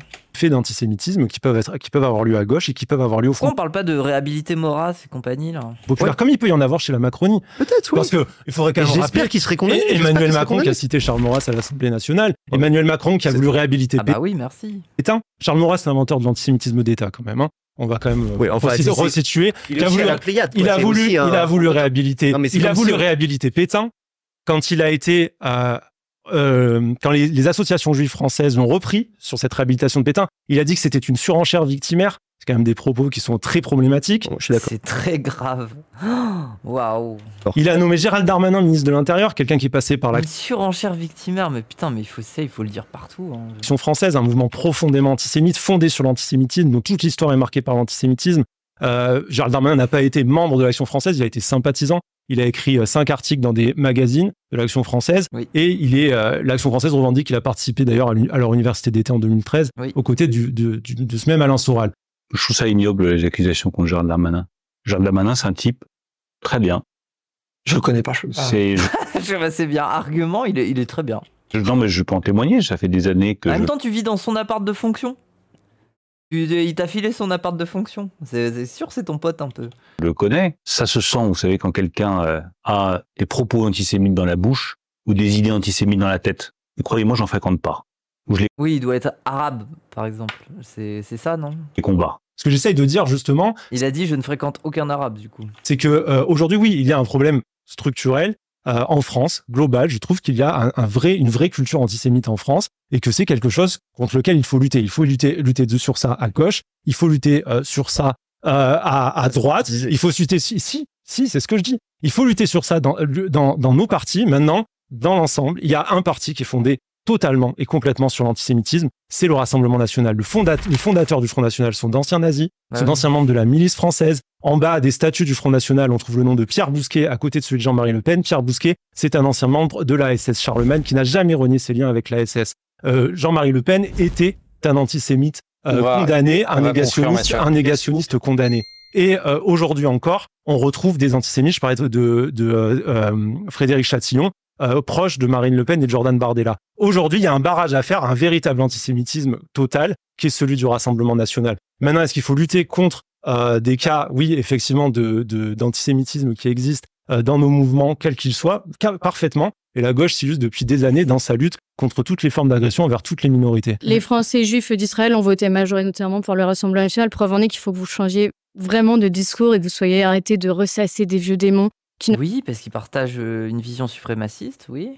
ne représentent en aucun cas du tout la sociologie du Vous Rassemblement considérez national. Jean-Marie Le Pen comme antisémite?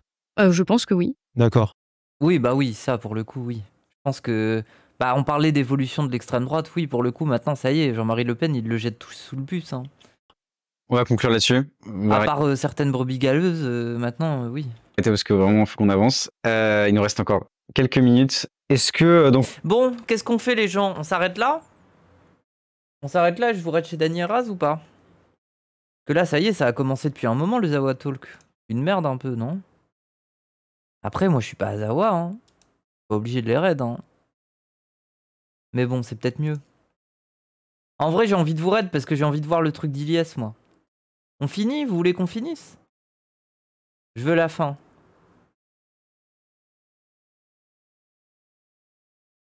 Il reste quoi? Tir au but, un adversaire, une question. Fin du temps réglementaire, ils réagissent.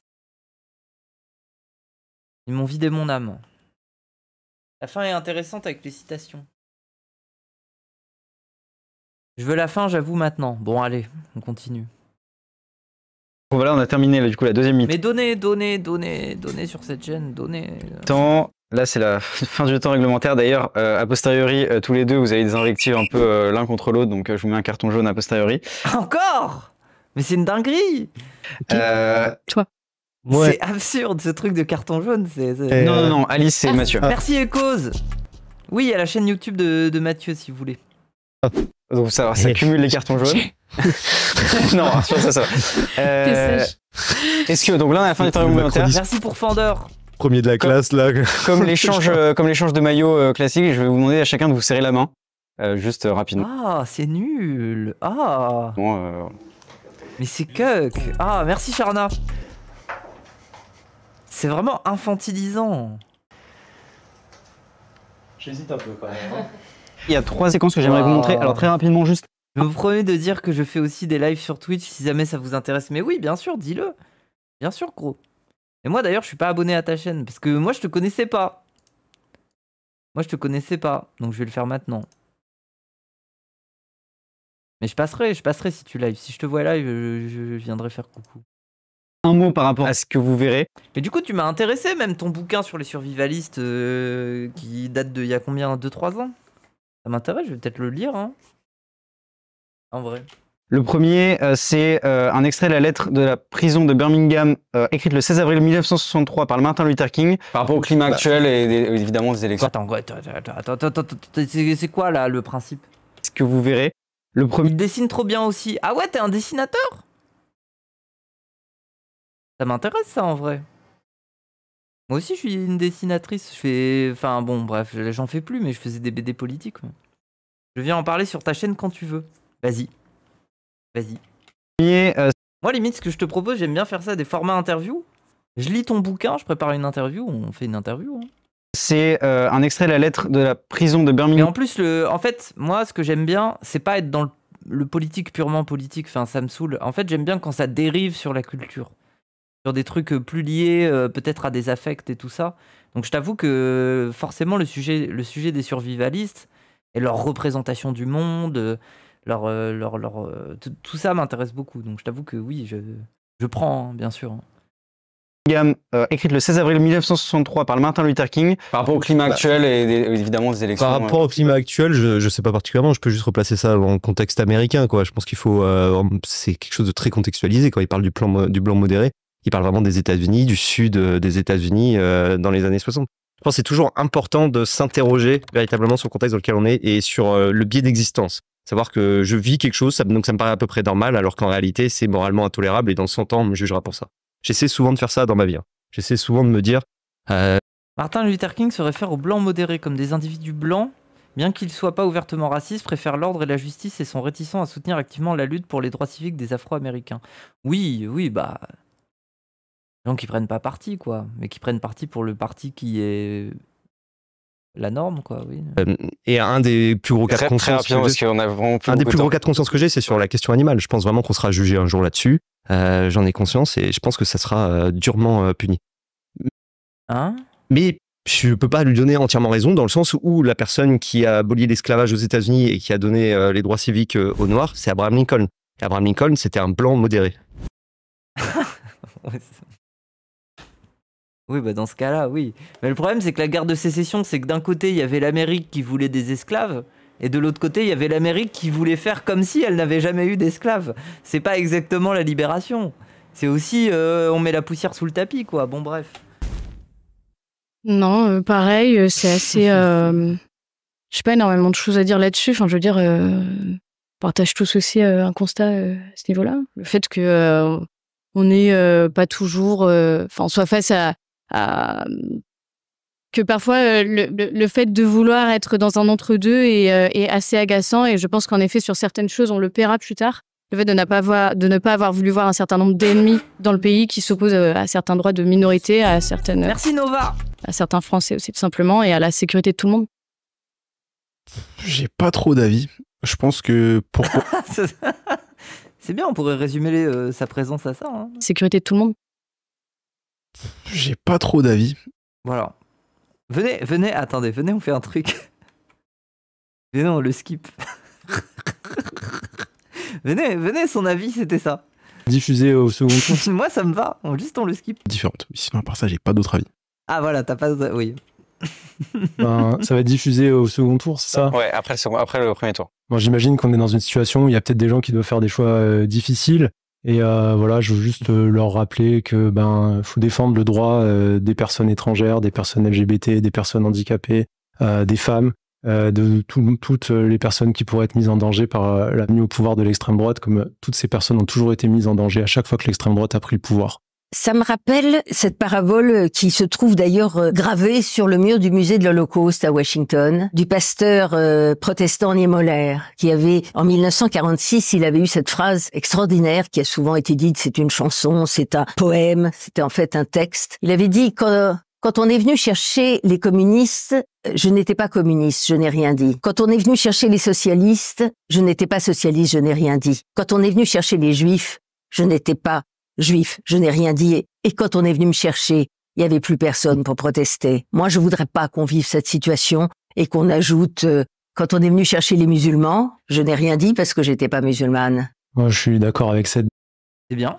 Dame, j'aurais extrêmement honte, j'espère, à l'avenir, si j'ai pas fait tout ce que j'ai pu pour empêcher la xénophobie, l'islamophobie, l'antisémitisme de prendre le pouvoir.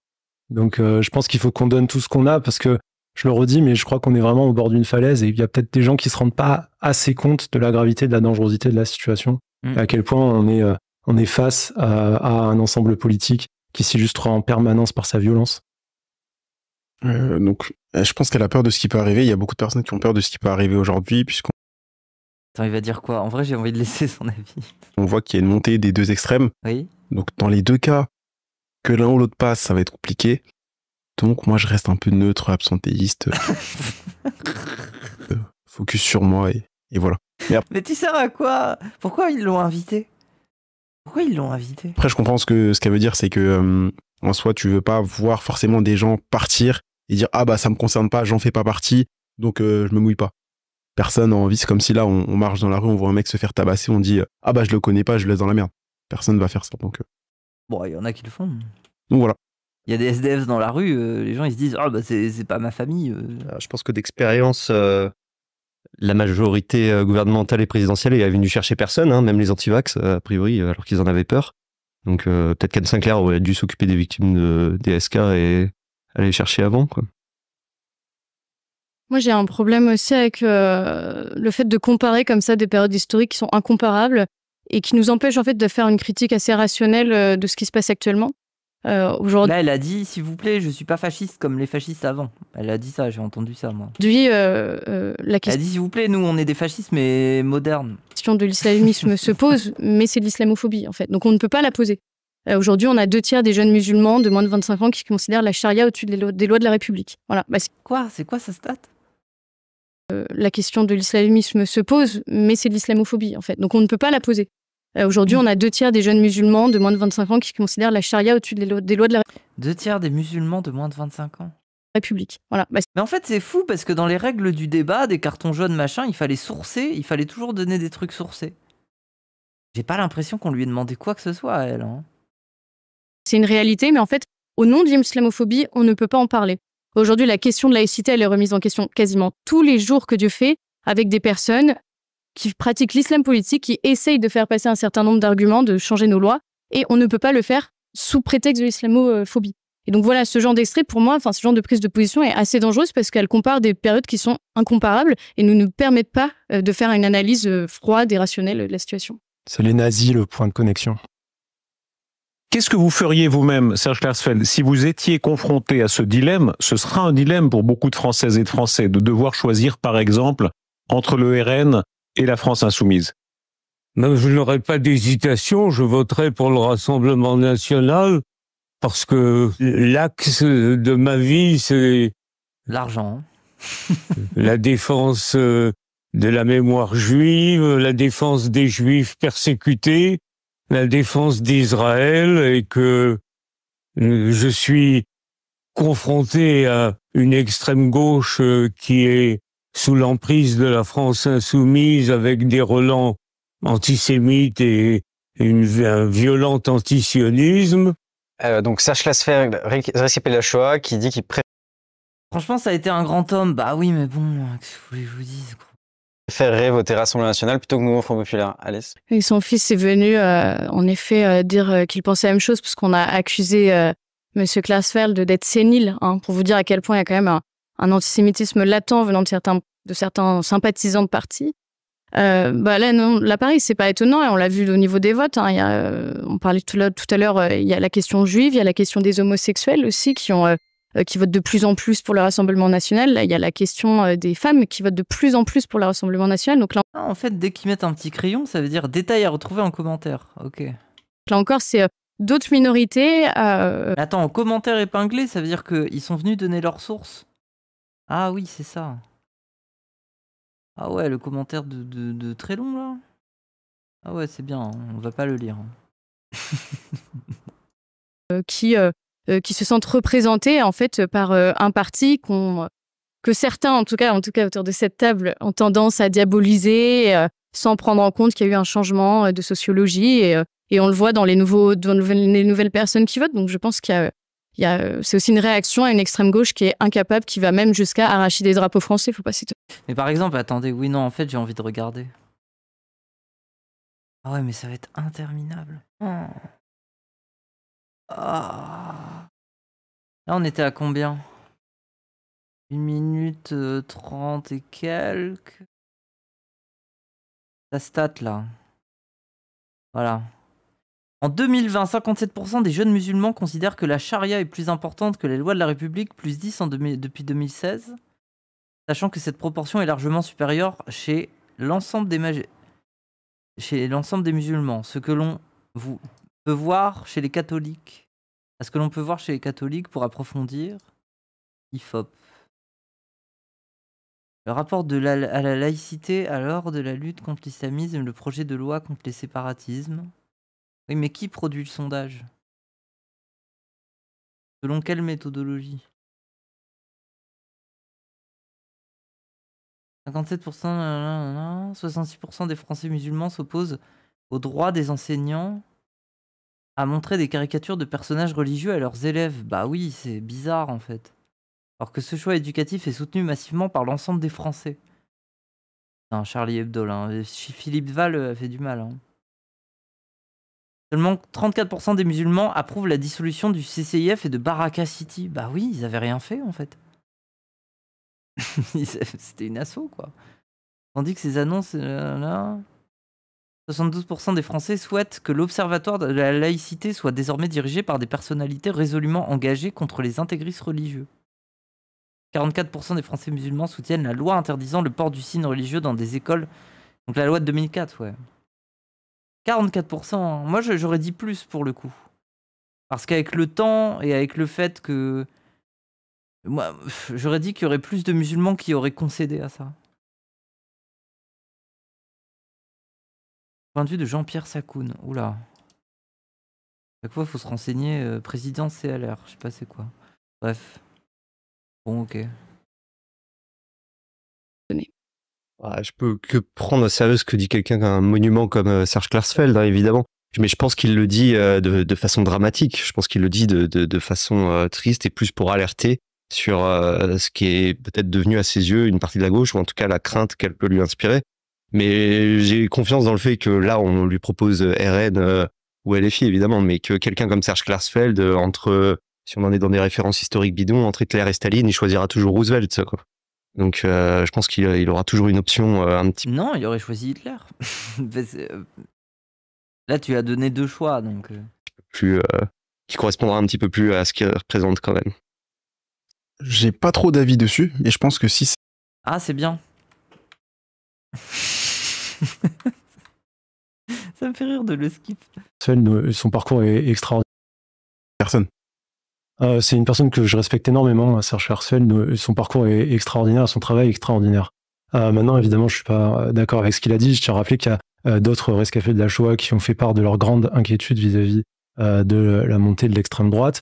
Et je pense malheureusement qu'il parle peut-être sans être en connaissance exactement de ce qu'est l'extrême droite aujourd'hui. Peut-être qu'il ignore, par exemple, l'affaire Logan-Nissin, ce sympathisant du Rassemblement national qui voulait faire exploser des synagogues et qui a été condamné à 9 ans de prison. C'était en 2018, je crois.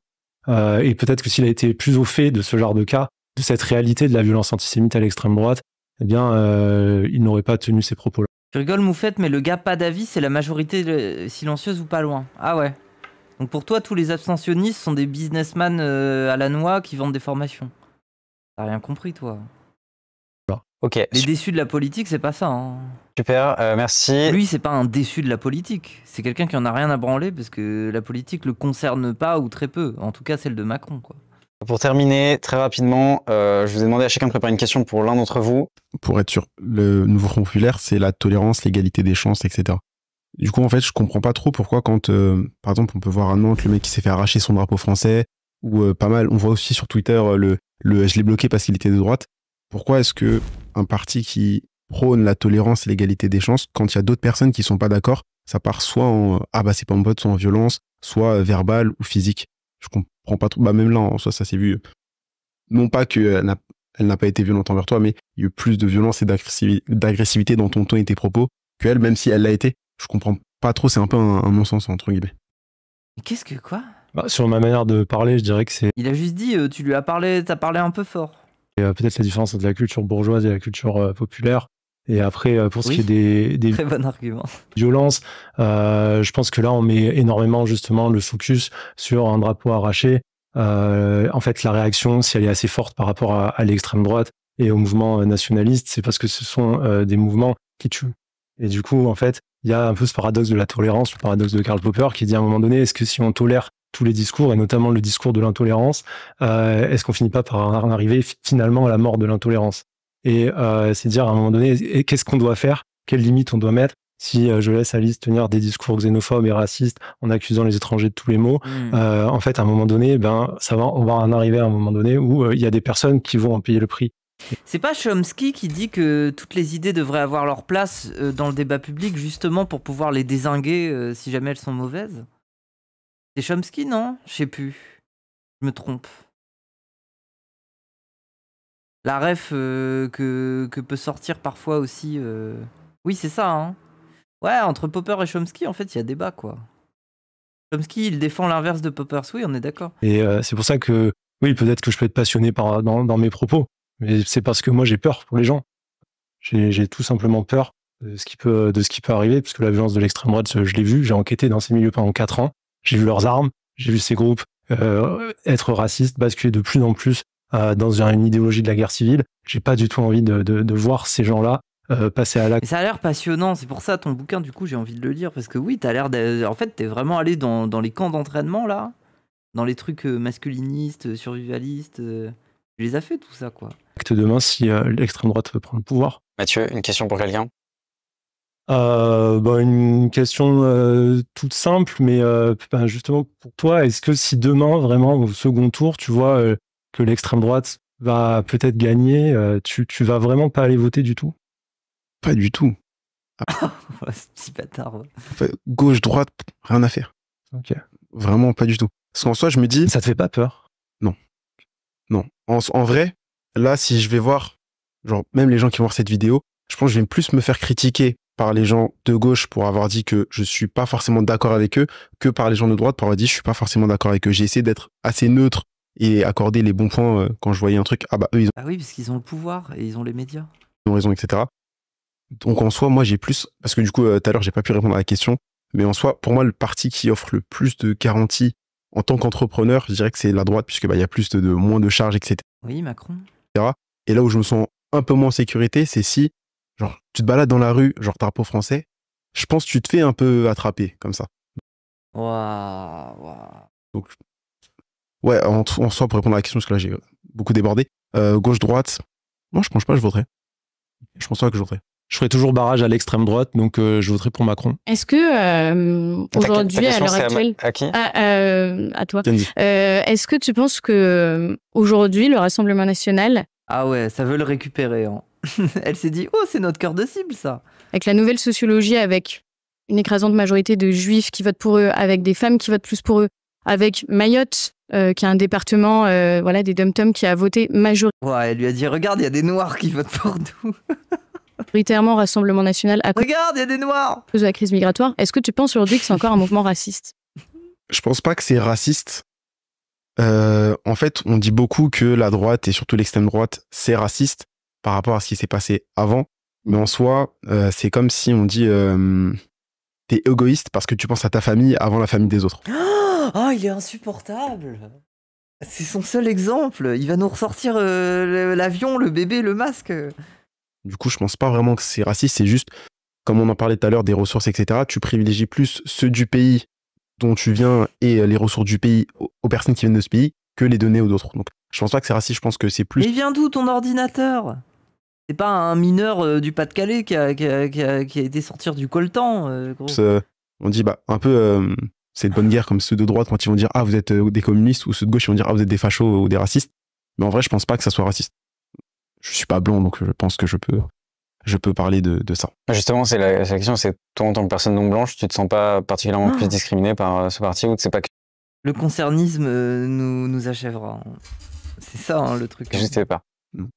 Dans le cas de figure du second tour, l'union des droites n'est pas au second tour et que tu as la possibilité entre le Nouveau Front Populaire et Renaissance, pour qui se reportera ta voix? Renaissance, vraiment pour faire barrage, pas du tout par conviction. Je vais plutôt te poser une question, Alice, parce que je pense que c'est le RN qui a le plus de chances de gagner.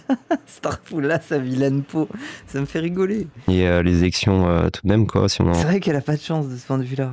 On fait confiance au sondage. Est-ce que tu penses vraiment que si on faisait totalement abstraction de la question de l'immigration, et que du jour au lendemain, l'immigration ne disparaissait pas, les gens qui meurent, mais juste l'immigration disparaît, est-ce que tu penses que tout le reste de la politique proposée par le RN ferait plus de bien au pays que ce qu'on a eu jusque-là sous Macron? Très rapidement la réponse. En termes d'économie, du coup, plus. Ah oui, elle va te dire oui, bien évidemment. Plutôt. Globalement. Sur les autres aspects, oui, sur les institutions, l'économie. Je pense qu'ils ont quand même des propositions à ce niveau-là qui sont intéressantes sur la revue des charges, voilà. Et je suis vraiment pas sûre que ce soit pire que le bilan actuel d'Emmanuel Macron. Il y a un endettement qui est quand même fou, d'un service public qui est dramatique. Non, ce sera la même politique.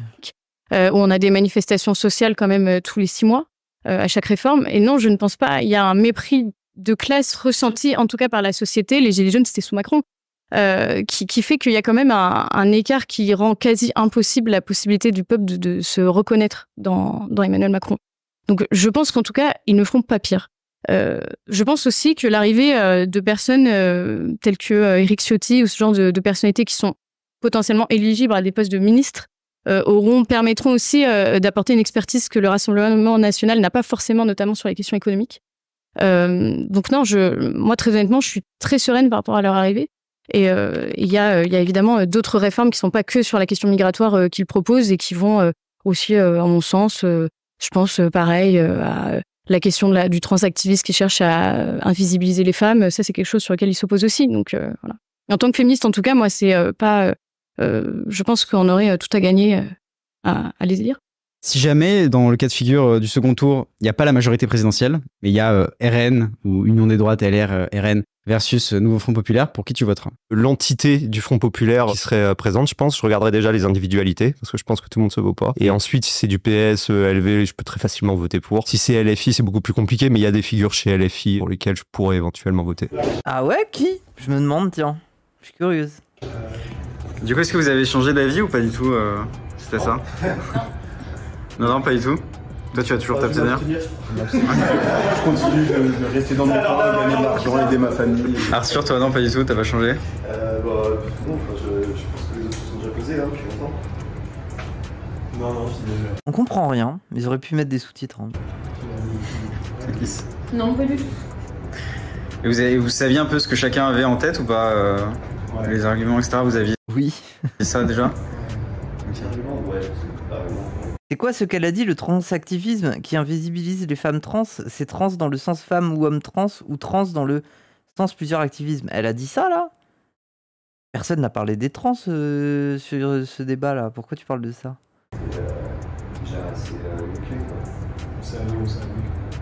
Vous pensez que ça aidera un peu les gens à comprendre un peu Je pense que c'est limite les tirs. Ah, elle a dit ça? Elle a dit quoi? Attendez, j'ai zappé. Elle vient de dire ça là? Il y a 1 minute. Attends, quoi? Attends. J'étais ailleurs. J'étais en train de penser à ma fin de stream. J'étais en train de penser au fait que je vais aller acheter des clopes là. Du tout, par conviction. Je vais plutôt te poser une question, Alice, parce que je pense que c'est le RN qui a le plus de chances d'action. Mais juste l'immigration disparaît. Est-ce que tu penses que tout le reste de la politique proposée par le RN ferait plus de bien au pays que ce qu'on a eu? Mais ça, c'est sur l'économie là. Oui, sur les institutions, l'économie. Que ce soit pire que le bilan actuel d'Emmanuel Macron, il y a un endettement qui est quand même fou, d'un service public qui est dramatique, oui. Où on a des manifestations sociales quand même tous les 6 mois, à chaque réforme. Et non, je ne pense pas. Il y a un mépris de classe ressenti, en tout cas par la société. Les Gilets jaunes, c'était sous Macron. Qui fait qu'il y a quand même un écart qui rend quasi impossible la possibilité du peuple de se reconnaître dans Emmanuel Macron. Donc je pense qu'en tout cas, ils ne feront pas pire. Je pense aussi que l'arrivée de personnes telles que Éric Ciotti ou ce genre de personnalités qui sont potentiellement éligibles à des postes de ministres auront permis... Oui, on est d'accord que son pansement, waouh, on dirait un pixel mort. Permettront aussi d'apporter une expertise que le Rassemblement national n'a pas forcément, notamment sur les questions économiques. Donc non, moi très honnêtement, je suis très sereine par rapport à leur arrivée. Et il y a évidemment d'autres réformes qui sont pas que sur la question migratoire qu'ils proposent et qui vont aussi, à mon sens, je pense pareil à la question du transactivisme qui cherche à invisibiliser les femmes. Ça, c'est quelque chose sur lequel ils s'opposent aussi. Donc voilà. Ok, bah elle a juste dit ça quoi. Vous voulez vraiment que je commente ça? Genre, il y a quoi à dire? En tant que féministe, en tout cas, moi, c'est pas... je pense qu'on aurait tout à gagner à les élire. Si jamais, dans le cas de figure du... Et moi, je suis d'accord avec elle parce que les femmes trans, en général, elles sont plus grandes en taille. Et c'est vrai que si on les met en file indienne, bah, on cache les femmes. Du coup, elle a un peu raison. Transactiviste, ça a 2 sens, non? Non? Bah, en tout cas, dans leur bouche, non. Ça veut juste dire les trans qui veulent des droits, quoi. Mon tour, il n'y a pas la majorité présidentielle, mais il y a RN ou Union des droites, LR, RN versus... Bref. Oui, bon, il n'y a rien à commenter là-dessus. Franchement, les gens, c'est pauvre. Hein. C'est classique. Hein. Que chacun avait en tête ou pas les arguments, etc. Vous aviez ça déjà? Les arguments, ouais. Déjà assez ok, quoi. Pour moi, tu es un activiste sur 2 luttes aussi, non, si tu es transactiviste. Mais non, transactiviste, ça veut juste dire les personnes trans qui sont activement mobilisées pour leurs droits, c'est tout. C'est tout ce que ça veut dire. Je pensais que ça aidera un peu les gens à comprendre un peu... Je pense que c'est limite les tirs, quoi. C'est intéressant d'avoir cette vision pratiquement libertarienne sur certains plans, mais c'est pas une insulte, tu vois. C'est une notion politique.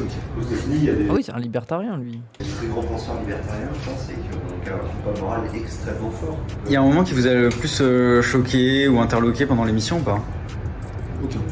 C'était un débat normal entre partis. Oui, c'était pas ouf, mais moi je suis heureuse d'avoir découvert Mathieu. Non, je pense pas. À l'habitude. Non, des propos, moi j'appuie la xénophobie et le racisme, j'aime pas entendre, mais choqué, non, je les connais. Je suis tout